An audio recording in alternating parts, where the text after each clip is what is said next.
আমি আবারও এসে গেছি তোমাদের কাছে। সবাই কেমন আছো? ভালো আছো তো? আজকে না খুব সুন্দর একটা চিংড়ি মাছের রেসিপি বানাবো।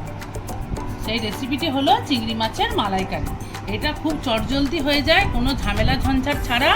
তোমরা স্টেপ বাই স্টেপ দেখতে থাকো, আশা করি তোমাদের ভিডিওটা খুবই ভালো লাগবে।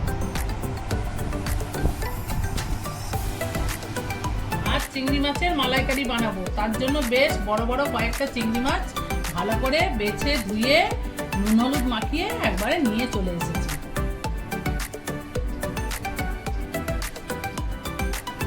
চিংড়ি মাছগুলো সব ভাজা হয়ে গেছে, এবার মালাইকারিটা বানিয়ে নেব।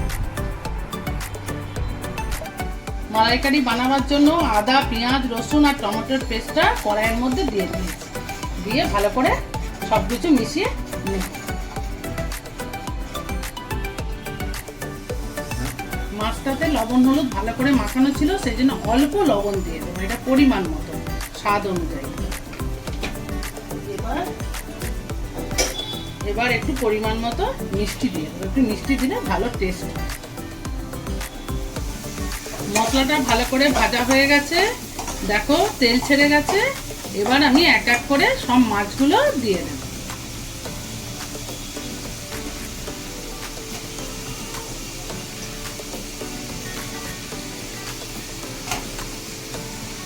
দিয়ে আস্তে আস্তে করে সবকিছু মশলার সাথে মিশিয়ে নেব।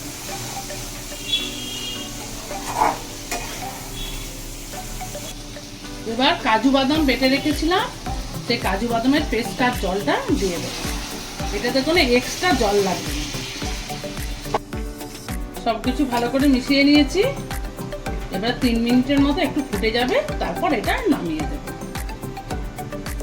হয়ে গেল চিংড়ি মাছের মালাইকারি। এবার উপর থেকে একটু তেল ছড়িয়ে দেব।